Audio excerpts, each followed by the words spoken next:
Hola, sean todos bienvenidos a nuestro día 218 de nuestro reto 366-2024. El devocional de hoy lleva por título Perfeccionado en la debilidad.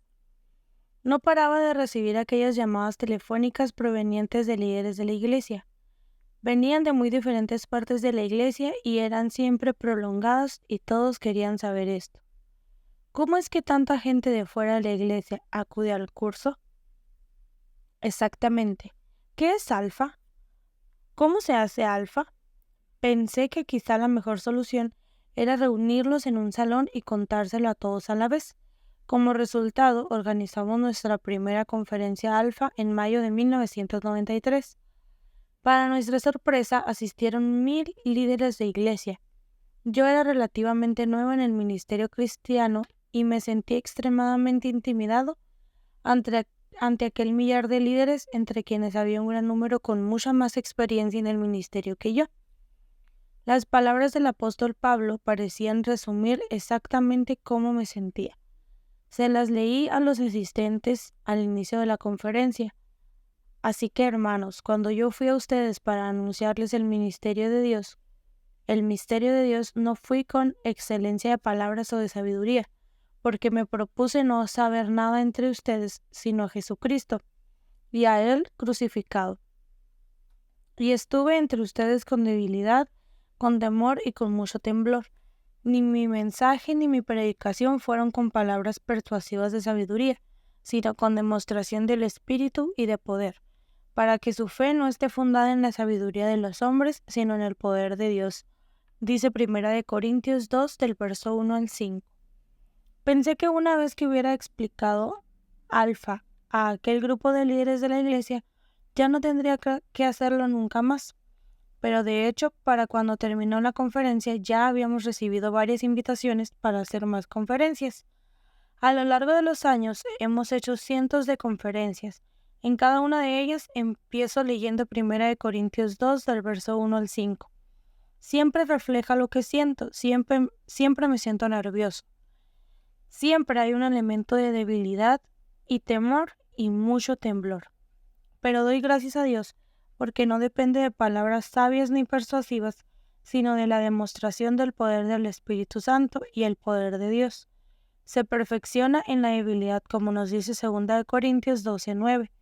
La debilidad, el miedo y el temblor tienen un lado bueno, pero también tienen uno malo. En los pasajes de hoy vemos tanto el lado bueno como el lado malo de la debilidad, el miedo y el temblor. Vamos a hacer nuestra primera lectura, que es Salmos 91 del verso 1 al 8. El que habita al abrigo del Altísimo descansará a la sombra del Todopoderoso. Yo digo al Señor, tú eres mi refugio, mi fortaleza, el Dios en quien confío. Solo Él puede librarte de las trampas del cazador y de las mortíferas plagas, pues te cubrirá con sus plumas y bajo sus alas hallarás refugio. Su verdad será tu escudo y tu baluarte. No temerás al terror de la noche, ni la flecha que huele de día, ni la plaga que acecha en las sombras, ni la peste que destruye a mediodía. Podrán caer a tu lado 1000 y 10,000 a tu derecha, pero a ti no te afectará. No tendrás más que abrir bien los ojos para ver a los impíos recibir su merecido. Muy bien, en el primer apartado dice miedo y fe. No temerás, nos dice el verso 5. Escribe el salmista dando la respuesta al miedo, entendido en el mal sentido de la palabra. Escribe así: no temerás el terror de la noche, ni la flecha que vuela de día, ni la peste que acecha en las sombras, ni la plaga que destruye a mediodía.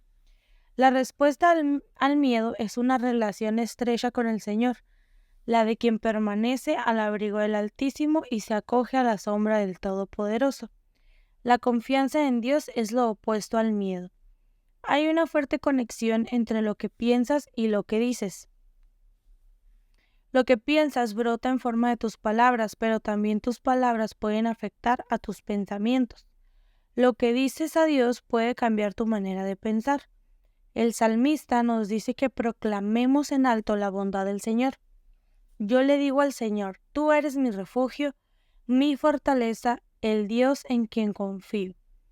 Él promete rescatarte de las trampas del cazador y de mortíferas plagas, pues te cubrirá con sus plumas y bajo sus alas hallarás refugio.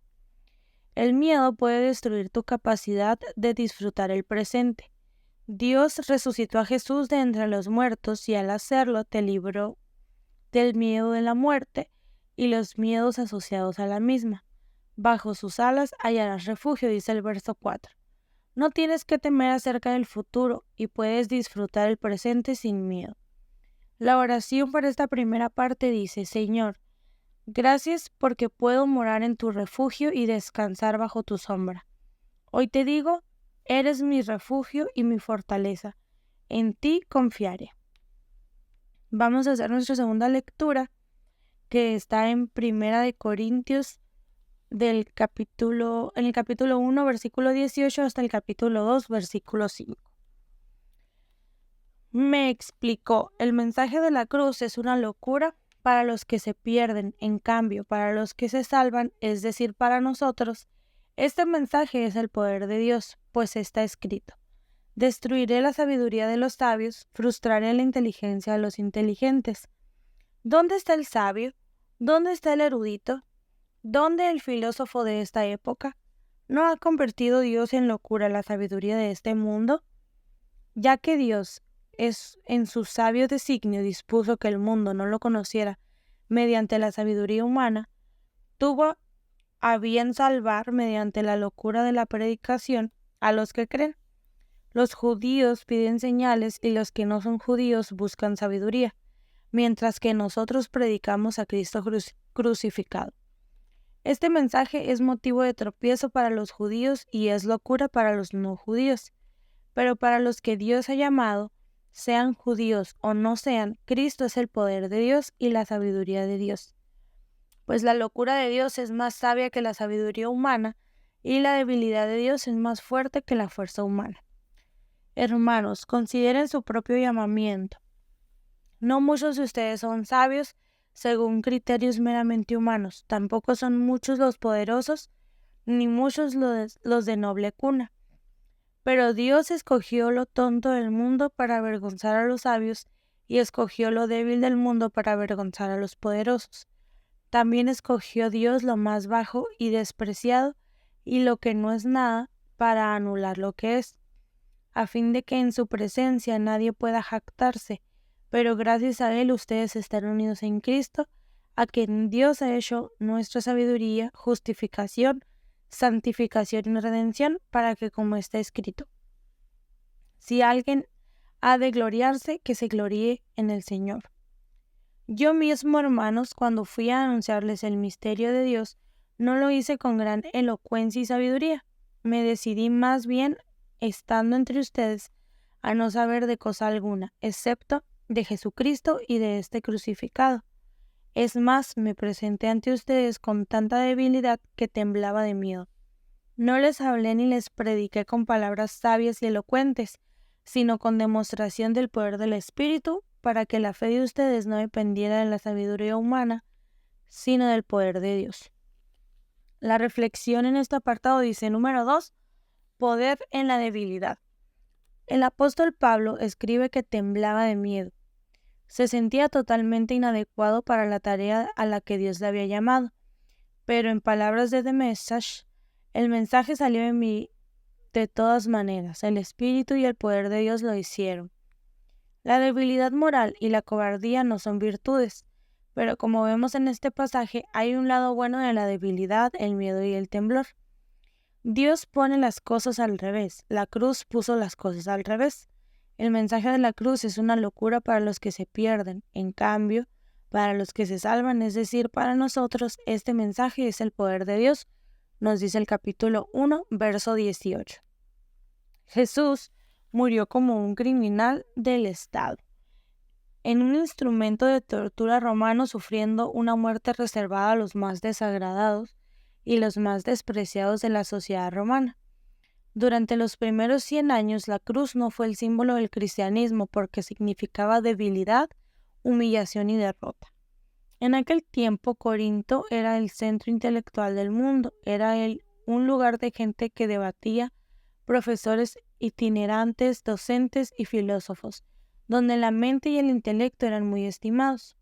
El mensaje del Evangelio que proclamamos parece la mayor necedad para la gente muy intelectual que Jesús, muriendo en la cruz hace 2000 años, puede transformar tu vida. Parece una locura para la intelectualidad y es una piedra de tropiezo incluso para mucha gente religiosa. Pero este simple mensaje salva a aquellos que creen. Dios, en su sabio designio, dispuso que el mundo no lo conociera mediante la sabiduría humana. Tuvo a bien salvar mediante la locura de la predicación a los que creen, pues la locura de Dios es más sabia que la sabiduría humana, y la debilidad de Dios es más fuerte que la fuerza humana. Cuando miramos a nuestro alrededor, podemos ver que sigue siendo verdad hoy en día. De los que están en la iglesia, no muchos son los más brillantes ni los mejores. No muchos son influyentes ni provienen de las familias de noble cuna. Pero sigue siendo verdad que hoy Dios escoge lo insensato del mundo para avergonzar a los sabios y escogió lo débil del mundo para avergonzar a los poderosos. No te avergüences de proclamar un mensaje muy simple que a los ojos de mucha gente parece necedad. No hace falta intentar camuflarlo con gran elocuencia y sabiduría. Céntrate en el mensaje de Jesucristo y este crucificado. Como traduce Eugene Peterson, lo mantengo deliberadamente llano y sencillo. Primero Jesús y quién es Él. Después Jesús y lo que hizo. Jesús crucificado. Es normal experimentar debilidad, temor y mucho temblor, como nos dice el verso 3. Lo que importa no es si usas gran elocuencia y sabiduría, sino la demostración del poder del Espíritu. Y el poder se perfecciona en nuestra debilidad con frecuencia. Solo cuando nos sentimos débiles nos prestamos a defender completamente a Dios. Pablo era totalmente dependiente de que el Espíritu Santo hablara a través de él. Por más inadecuado que te sientas, si pides al Espíritu Santo que hable por medio de ti, así lo hará. La oración para este apartado dice: Señor, gracias por el mensaje de Jesús y su crucifixión, que es el poder de Dios. Gracias porque no necesito elocuencia o una sabiduría superior, aunque hable en debilidad y miedo, mucho temblor. Oro para que me acompañes la predicación del mensaje con una demostración del poder del Espíritu. La siguiente lectura es Primera de Crónicas, del capítulo 19, versículo 1, hasta el capítulo 22, versículo 1 también. Pasado algún tiempo, murió Nahas, rey de los amonitas, y su hijo lo sucedió en el trono. Entonces David pensó: debo ser leal con Hanún, hijo de Nahas, pues su padre lo fue conmigo. Así que envió a unos mensajeros para darle el pésame por la muerte de su padre. Cuando los mensajeros de David llegaron al país de los amonitas para darle el pésame a Hanún, los comandantes de ese pueblo le aconsejaron: ¿y acaso cree usted que David ha enviado a estos mensajeros solo para darle el pésame y porque quiere honrar a su padre? ¿No será más bien que han venido a espiar y explorar el país para luego destruirlo? Entonces Hanún mandó a que apresaran a los mensajeros de David y que les afeitaran media barba y cortaran su ropa por la mitad, dejándolos desnudos de la cintura hacia abajo, y así los despidió. Los hombres de David se sentían muy avergonzados. Cuando David se enteró de lo que les había pasado, mandó que los recibieran y les dijeran este mensaje de su parte: quédense en Jericó y no regresen hasta que les crezca la barba.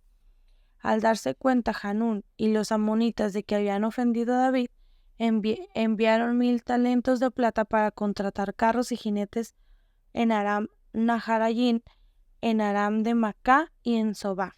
Contrataron 32,000 carros, y el rey de Macá con su ejército, que acampó frente a Medeba. Por su parte, los amonitas salieron de sus ciudades y se dispusieron para el combate. Cuando David lo supo, despachó a Joab con todos los soldados del ejército. Los amonitas avanzaron hasta la entrada de la ciudad, pero los reyes que habían venido a reforzarlos se quedaron aparte en campo abierto. Joab se vio amenazado por el frente y por la retaguardia, así que escogió a las mejores tropas israelitas para pelear contra los arameos. El resto de las tropas las puso al mando de su hermano Abisai para que enfrentaran a los amonitas. A Abisai le ordenó: si los arameos pueden más que yo, tú vendrás a rescatarme. Y si los amonitas pueden más que tú, yo te rescataré. Ánimo, luchemos con valor por nuestro pueblo y por las ciudades de nuestro Dios, y que el Señor haga lo que bien le parezca. Enseguida, Joab y sus tropas avanzaron contra los arameos, y estos huyeron de él. Al ver que los arameos se daban a la fuga, también los amonitas huyeron de Abisai y se refugiaron en la ciudad. Entonces Joab regresó a Jerusalén. Los arameos, al verse derrotados por Israel, enviaron mensajeros para pedir ayuda a los arameos que estaban en el otro lado del río Éufrates. Sofac, comandante del ejército de Hadad-Ezer, tomó el mando. Cuando David se enteró de esto, reunió a todo Israel, cruzó el Jordán y tomó posición de batalla contra los arameos. Estos lo atacaron, pero tuvieron que huir antes los israelitas. David mató a 7,000 soldados que guiaban los carros de guerra y a 40,000 de infantería. También mató a Sofac, comandante del ejército arameo. Al ver que los arameos habían sido derrotados por los israelitas, todos los vasallos de Hadad-Ezer hicieron paz con David y se sometieron a él. A partir de entonces, los arameos se negaron a ir en auxilio de los amonitas. En la primavera, que era la época en que los reyes salían de campaña, Joab sacó el grueso del ejército y devastó al país de los amonitas. Llegó hasta Rabá, la atacó y la destruyó, pero David se quedó en Jerusalén. Al rey de los amonitas, David le quitó la corona de oro que tenía puesta, la cual pesaba 1 talento, y estaba adornada con piedras preciosas. Luego se la pusieron a David. Además, David saqueó la ciudad y se llevó un botín inmenso. Expulsó de allá a sus habitantes y los puso a trabajar con sierras, picos y hachas de hierro. Lo mismo hizo con todos los pueblos amonitas, después de lo cual regresó a Jerusalén con todas sus tropas. Algún tiempo después se originó una batalla contra los filisteos en Geser. En esta ocasión, Sibecai, el Husatita, mató a Sipai, descendiente de los Refaitas. Así sometieron a los filisteos. Luego, en otra batalla contra los filisteos, el Hanán, hijo de Yair, mató a Lahmi, hermano de Goliat, el Gitita, cuya lanza tenía una asta tan grande como el rodillo de un telar. Hubo una batalla más en Gat. Allí había otro gigante y un hombre altísimo que tenía 24 dedos, 7 en cada mano y 6 en cada pie. Él también era descendiente de Rafa. Este se puso a desafiar a los israelitas, pero Jonatán, hijo de Simá, hermano de David, lo mató. Estos fueron los descendientes de Rafa, el gitita, que cayeron a manos de David y de sus oficiales. Satanás conspiró contra Israel e indujo a David a hacer un censo del pueblo. Entonces David dijo a Joab y a los comandantes del ejército: vayan y hagan un censo militar que abarque desde Beerseba hasta Dan. Luego tráiganme el informe para que yo sepa cuántos pueden servir en el ejército. Joab respondió: que el Señor multiplique 100 veces las tropas. ¿Pero acaso no son todos ellos servidores suyos? ¿Para qué quiere hacer esto mi señor el rey? Porque no debe ser algo que traiga un castigo sobre Israel. Sin embargo, la orden del rey prevaleció sobre la opinión de Joab, de modo que éste salió a recorrer todo el territorio de Israel. Después regresó a Jerusalén y entregó a David los resultados del censo familiar. En todo Israel había 1,100,000 que podían servir a un ejército en el ejército y Judá 470,000. Pero Joab no contó a los de las tribus de Leví ni de Benjamín, porque para él era detestable la orden del rey. Dios también la consideró como algo malo, por lo cual castigó a Israel. Entonces David dijo a Dios: he cometido un pecado muy grande al hacer este censo, he actuado como un negocio. Yo te ruego que perdones la maldad de tu siervo. El Señor dijo a Gad, el vidente de David: ve y dile a David que así dice el Señor: te doy a escoger entre estos 3 castigos, dime cuál de ellos quieres que te imponga. Entonces Gad, al ver a David, le dijo: Así dice el Señor, elige una de estas 3 cosas: 3 años de hambre, o 3 meses de persecución y derrota por la espada de tus enemigos, o 3 días en los cuales el Señor castigará con plagas el país y su ángel traerá destrucción en todos los rincones de Israel. Piénsalo bien y dime qué debo responderle al que me ha enviado.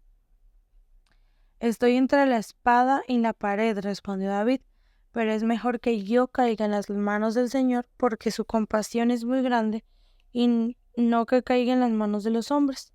Por lo tanto, el Señor mandó contra Israel una plaga, y murieron 70,000 israelitas.